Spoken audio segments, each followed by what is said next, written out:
Good evening class 11th। आज आपका second class होगा ये बायो का।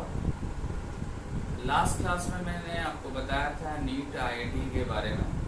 नीट आईआईटी की प्रिपरेशन आप बोर्ड के साथ कैसे करेंगे इसका डिटेल मैंने आपको बताया।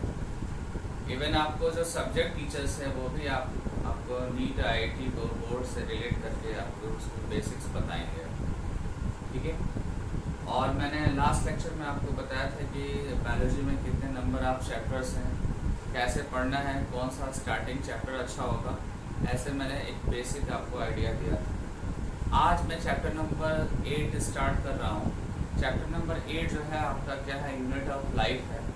यूनिट ऑफ लाइफ, और यूनिट ऑफ लाइफ जो है ये यूनिट नंबर 3 से लिया गया है। टोटल वैसे यूनिट जो है आपके एनसीईआरटी में 5 यूनिट्स हैं। अगर आप एनसीईआरटी लेते हैं तो एनसीईआरटी के कंटेंट्स में आपको टोटल 5 यूनिट्स मिलेंगे। 5 यूनिट्स में आपको नंबर ऑफ चैप्टर्स जो हैं आपको 22 मिलेंगे।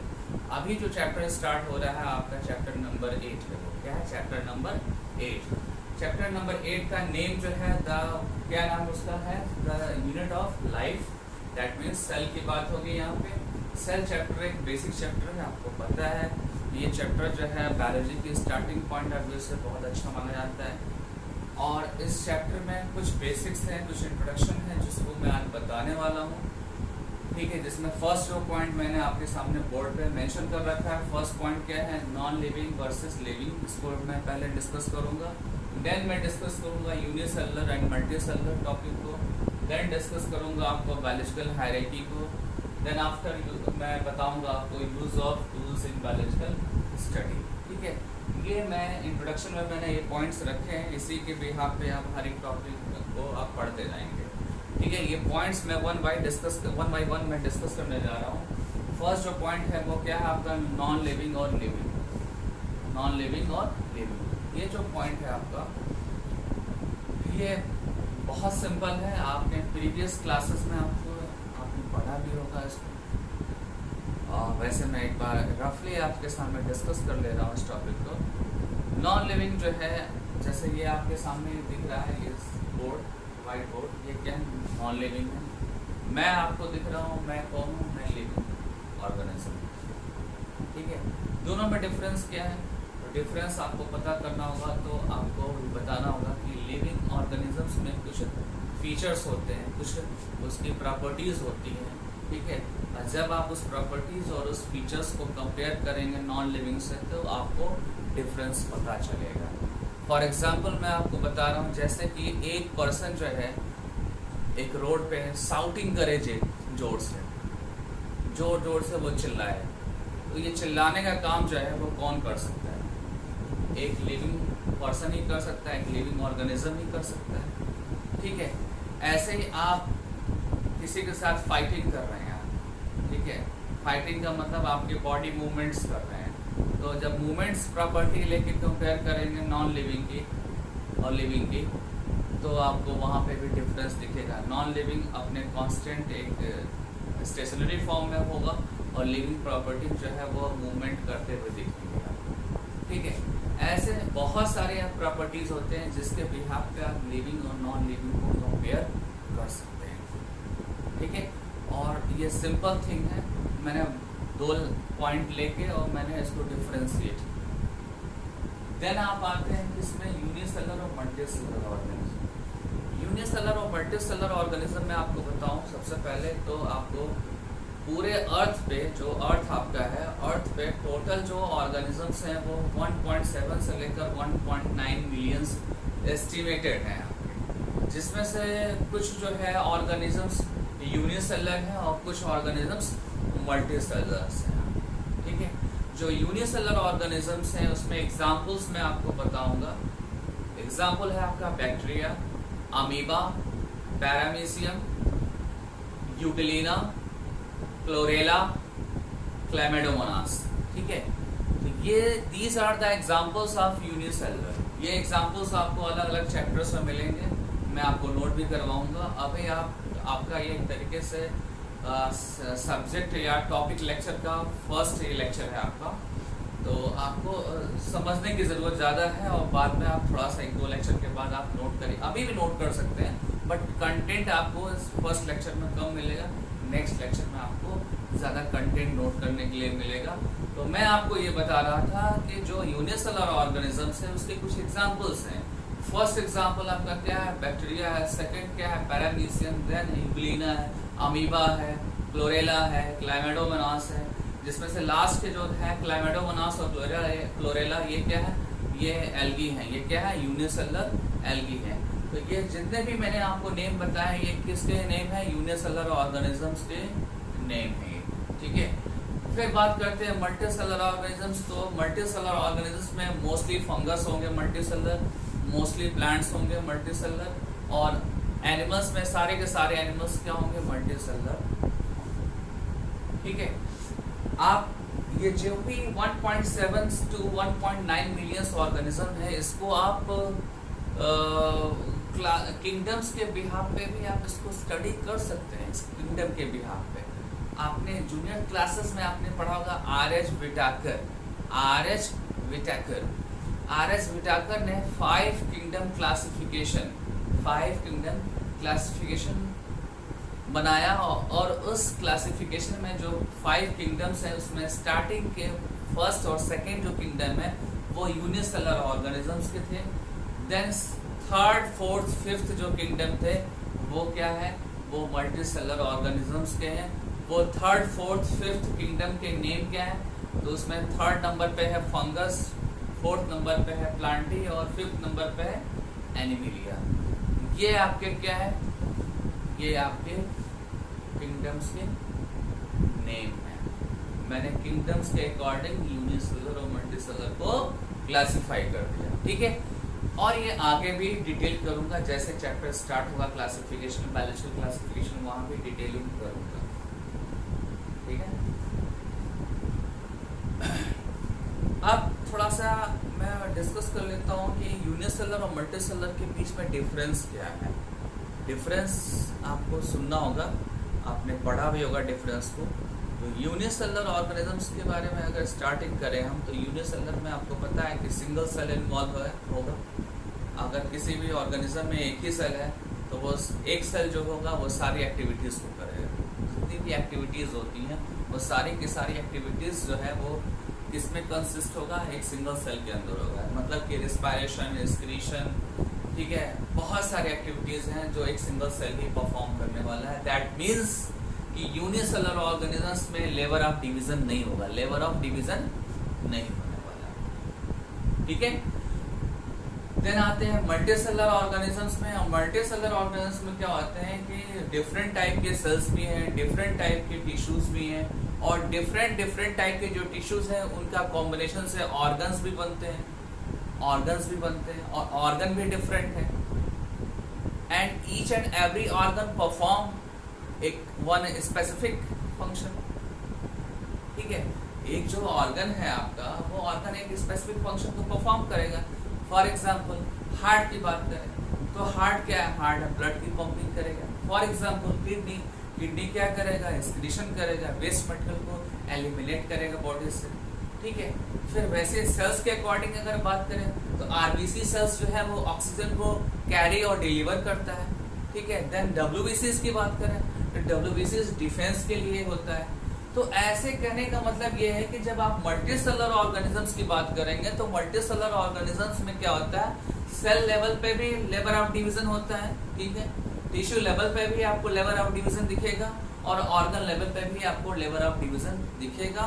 और आपको पता है कि जहाँ पे हर चीज़ का एक स्पेसिफाइड पार्ट हो, स्पेसिफाइड ऑर्गन हो या सेल हो, वो ऑर्गेनिज्म ज़्यादा स्टेबल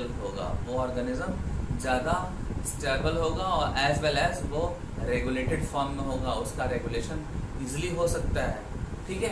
तो ये आपका फर्स्ट डिफरेंस था यूनिसेलुलर और मल्टीसेलुलर के बीच में, ठीक है। अब यूनिसेलुलर मल्टीसेलुलर में इतना जो आपका डिस्कशन है ये सफिशिएंट है इंट्रोडक्शन पॉइंट ऑफ व्यू से, ठीक है। एक और लाइन मैं बता देता हूँ, वैसे वो एनसीईआरटी की लाइन है, यूनिसेलुलर को लेकर है। वो एनसीईआरटी ये बोलता है कि यूनिसेलुलर ऑर्गेनिज्म जो होते हैं वो कैपेबल होते हैं, इसलिए कैपेबल होते हैं इंडिपेंडेंट एग्जिस्टेंस के लिए, मतलब वो अकेले अपने आप को इस नेचर में सर्वाइव करने के लिए सफिशिएंट होते हैं, ठीक है। और उस सेल के अंदर जो है इसेंशियल लाइफ के लिए सारी एक्टिविटीज परफॉर्म करने की क्वालिटी होते हैं। इसेंशियल लाइफ के लिए जितनी भी एक्टिविटीज रिक्वायर्ड होती है वो परफॉर्म करते हैं, ठीक है, वो सिंगल सेल ही परफॉर्म करेगा। तो ये एनसीईआरटी की लाइन थी। और इसके बाद हम चलते हैं किस पे, बायोलॉजिकल हायरार्की पे। बायोलॉजिकल हायरार्की एक्चुअली में है क्या, आप बायोलॉजिकल हायरार्की को लिख सकते हैं biological level of organisation, biological level of organisation, ठीक है।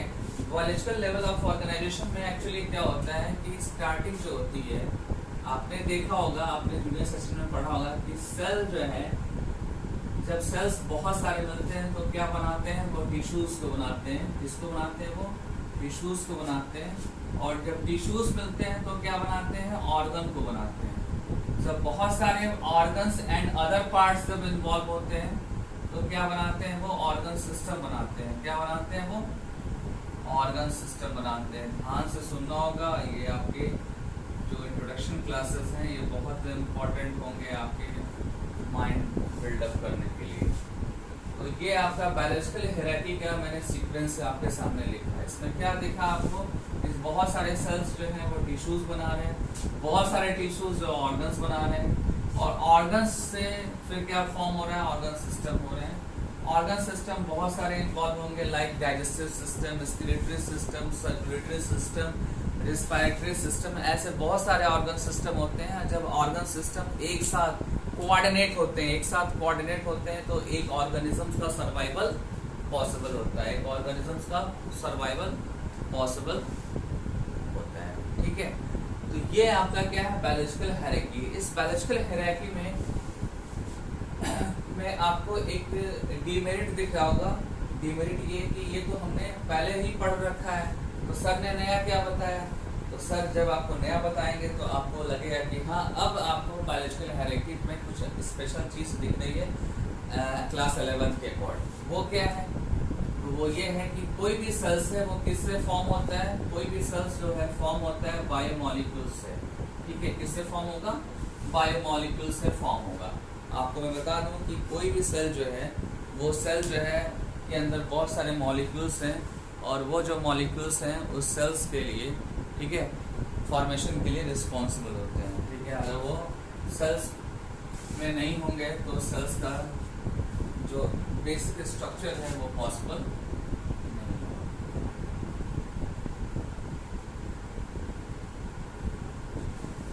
ये नई चीज़ है आपके क्लास 11, और सो दैट इसीलिए क्लास 11 में आपको एक बायोमॉलिक्यूल चैप्टर एक सेपरेट किया गया है। ये चैप्टर थोड़ा सा यूनिक है, थोड़ा टफ भी है, थोड़ा इंटरेस्टिंग भी है। बहुत ही, मुझे तो बहुत ही इंटरेस्टिंग एक टॉपिक लगता है। ये आपका बायोलॉजिकल हायरार्की फिनिश हो गया। देन आपका स्टार्ट हो रहा है use of tool in biological study, ठीक है, use of tool in biological study. इस पे आपको ध्यान देना होगा, ठीक है। क्या ध्यान देना होगा आपको कि जब आप बायोलॉजिकल स्टडी करते हैं, जब आप बायोलॉजिकल स्टडी करते हैं तो आपने देखा होगा कि बहुत सारे इंस्ट्रूमेंट का यूज होता है, ठीक है। आप जब बायोलॉजी में अलग अलग टॉपिक को पढ़ेंगे तो माइक्रोस्कोप का नेम बार बार आता है, क्रोमेटोग्राफी टेक्निक का नेम बार बार आता है, स्पेक्ट्रोस्कोपी टेक्निक का नेम आता है, सेंट्रिफिकेशन मशीन का नेम आता है। तो ये जो भी मैंने नेम आपके सामने बताया, कौन कौन से name, microscope, सेंट्रिफिकेशन machine, auto radiography, spectroscopy, ठीक है, ये सारे क्या इंस्ट्रूमेंट है। और इंस्ट्रूमेंट अगर नहीं होता तो शायद हम बायोलॉजी की स्टडी इतना एक्यूरेटली अभी तक नहीं कर पाते, ठीक है। अगर इंस्ट्रूमेंट है तभी हम बायोलॉजिकल स्टडी कर सकते हैं। इवन आप अदर फील्ड में भी आप इंस्ट्रूमेंट्स के हेल्प से ही स्टडी करते हैं। अगर इंस्ट्रूमेंट नहीं होता तो आप स्टडी नहीं कर सकते हैं, ठीक है। आप, मैं एग्जांपल बता रहा हूँ आपको। आप जब आप स्टार्ट करते हैं बायोलॉजी पढ़ना तो आपको उसमें रॉबर्ट हुक का नाम आपको मिलता है। रॉबर्ट हुक के बाद लीवनहॉक का नेम मिलेगा, एंटोनी फिलिप्स वॉन लीवनहॉक। ये दो साइंटिस्ट हैं और दोनों साइंटिस्ट ने माइक्रोस्कोप का यूज़ किया, और दोनों का जो माइक्रोस्कोप है वो सेल्फ मेड है, ठीक है। वो क्या है, सेल्फ मेड। जो रॉबर्ट हुक का माइक्रोस्कोप है वो प्रिमिटिव माइक्रोस्कोप के नाम से जानते हैं उसको। किसके नाम से जानेंगे? प्रिमिटिव माइक्रोस्कोप से। और एंटोनी वॉन लीeuwenhoek का जो माइक्रोस्कोप है वो एक्चुअली में कुछ बुक्स ने उसको मेंशन किया है कि वो सिंपल माइक्रोस्कोप है। वो क्या है? सिंपल माइक्रोस्कोप है। और ये जो स्टोरी आपकी है ये कब से स्टार्ट होती है? स्टोरी आपकी 1665 से स्टार्ट होती है। रॉबर्ट हुक और एंटोनी वॉन लीeuwenhoek, ये 1665 के बाद ये सारी स्टोरी शुरू होती है। लेकिन आपको बताऊं कि माइक्रोस्कोप की स्टडी पहले भी हो चुकी है, ठीक है, पहले भी माइक्रोस्कोप की स्टडी हुई है। और माइक्रोस्कोप की स्टडी का अगर ऑर्डर हम देखें, इन्वेंशन ऑर्डर, तो सबसे पहले आपको दिखेगा लाइट माइक्रोस्कोप। क्या दिखेगा आपको? लाइट और ऑप्टिकल माइक्रोस्कोप दिखेगा। क्या दिखेगा आपको? लाइट और ऑप्टिकल माइक्रोस्कोप, ठीक है। इसके बाद आपको मिलेगा क्या? आपको फर्दर इसके दो टाइप हैं, सिंपल माइक्रोस्कोप, ये भी आप जान लो, सिंपल माइक्रोस्कोप, ठीक है। देन आपको क्या मिलने वाला है? कंपाउंड माइक्रोस्कोप मिलेगा, ठीक है। इसके बाद से आपको जो है आपको रॉबर्ट हुक का माइक्रोस्कोप मिलेगा, ठीक है। रॉबर्ट हुक का जो माइक्रोस्कोप होगा वो क्या होगा? आपका होगा प्रिमिटिव माइक्रोस्कोप होगा, प्रिमिटिव माइक्रोस्कोप होगा, ठीक है। फिर आपको मिलेगा किसका? लीeuwenhoek का माइक्रोस्कोप मिलेगा आपको। ये भी है कुछ बुक्स में इसको मेंशन किया गया है प्रिमिटिव, ठीक है, और कुछ बुक्स में इसको मेंशन किया गया है सिंपल। एनसीईआरटी में ऐसा कुछ नहीं दिया हुआ है। एनसीईआरटी में दिया गया है कि self made microscope developed by Antonie van लीeuwenhoek, ठीक है। और वो जो वही माइक्रोस्कोप था वो प्रिमिटिव से एडवांस था। प्रिमिटिव से ये माइक्रोस्कोप क्या था? एडवांस था। ऐसा इसलिए मैं बोल रहा हूँ क्योंकि प्रिमिटिव माइक्रोस्कोप से डेड सेल्स देखे गए थे और इससे जो है ये बाद में बनाया गया था, ईयर अबाउट 1675 में बनाया गया था। ये थोड़ा एडवांस था, ठीक है। इसके बाद अगर आप माइक्रोस्कोप के इन्वेंशन ऑर्डर देखेंगे तो इसके बाद आपको इन्वेंशन ऑर्डर में मिलेगा आपको क्या? ब्राइट लाइट माइक्रोस्कोप, जो कि यूज नहीं आपको दिखेगा कहीं पे भी। ब्राइट लाइट माइक्रोस्कोप आपको इन्वेंशन ऑर्डर में दिखेगा। देन आपको 5th नंबर पे आपको मिलेगा क्या? Phase contrast microscope. क्या मिलेगा आपको? फेज कॉन्ट्रास्ट माइक्रोस्कोप मिलेगा, ठीक है। शायद बोर्ड पे आपको दिख नहीं रहा होगा तो आप क्या करेंगे, मैं बोल रहा हूँ उसको नोट करते जाएंगे आप। फेज कॉन्ट्रास्ट माइक्रोस्कोप और फेज कॉन्ट्रास्ट ये नोट कर लिया आपने, नोट करिए इसको फटाफट आप।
लीeuwenhoek के बाद का सीक्वेंस मैं नोट कर रहा हूँ फिर से एक बार।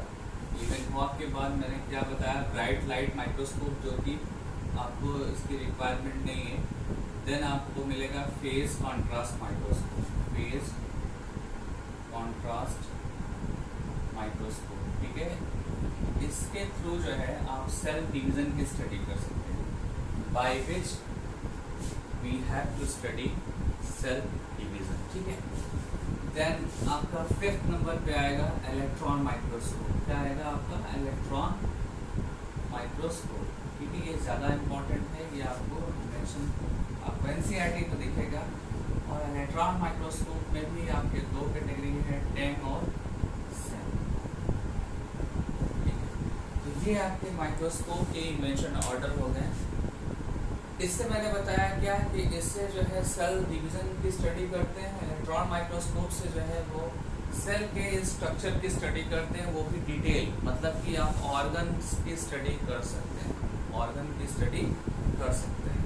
तो ये आपका टोटल क्या हो गया, आपका इन्वेंशन ऑर्डर माइक्रोस्कोप का। ठीक है, मैंने एक बार फिर से रिपीट कर दे रहा हूँ उसको।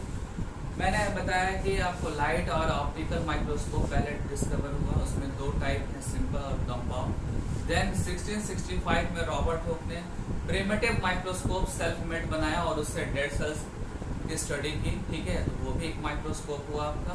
देन आपका एंटोनी वॉन लीवनहॉक का माइक्रोस्कोप आया।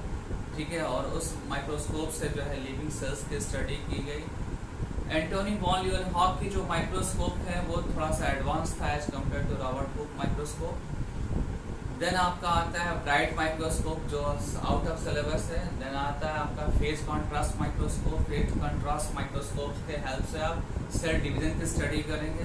देन आफ्टर इलेक्ट्रॉन माइक्रोस्कोप आएगा। इलेक्ट्रॉन माइक्रोस्कोप से आप सेल की स्ट्रक्चर की डिटेल स्टडी कर सकते हैं, दैट मीन्स उसके ऑर्गन्स, उसके पार्ट्स का आप स्टडी कर सकते हैं। एक और चीज़ मैं बताना चाहता हूँ कि कोई भी माइक्रोस्कोप है, कोई भी माइक्रोस्कोप, उसके दो उसकी मेन जो है फीचर्स हैं, उस फीचर्स के बिहाफ पे वो वर्क करता है। ठीक है, वो दो मेन फीचर्स क्या है?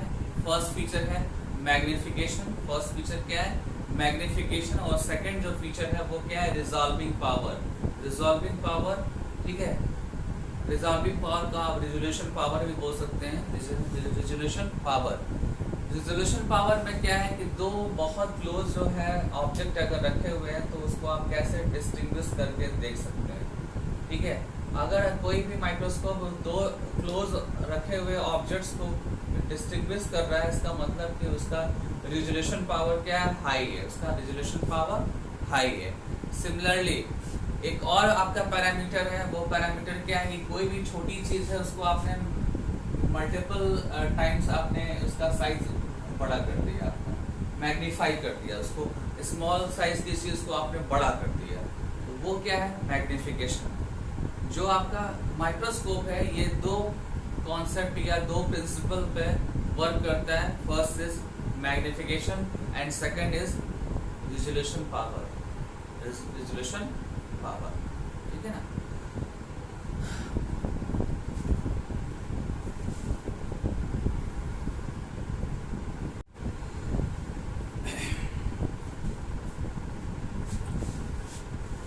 फिर से आते हैं, आपको पता है कि वो कभी भी सेल चैप्टर जब स्टार्ट होता है तो रॉबर्ट हुक का हम डिस्कशन करते ही, क्योंकि जो फर्स्ट डेड सेल्स है वो रॉबर्ट हुक ने डिस्कवर किया था अपने ही सेल्फ मेड बनाए हुए माइक्रोस्कोप, प्रिमिटिव माइक्रोस्कोप से।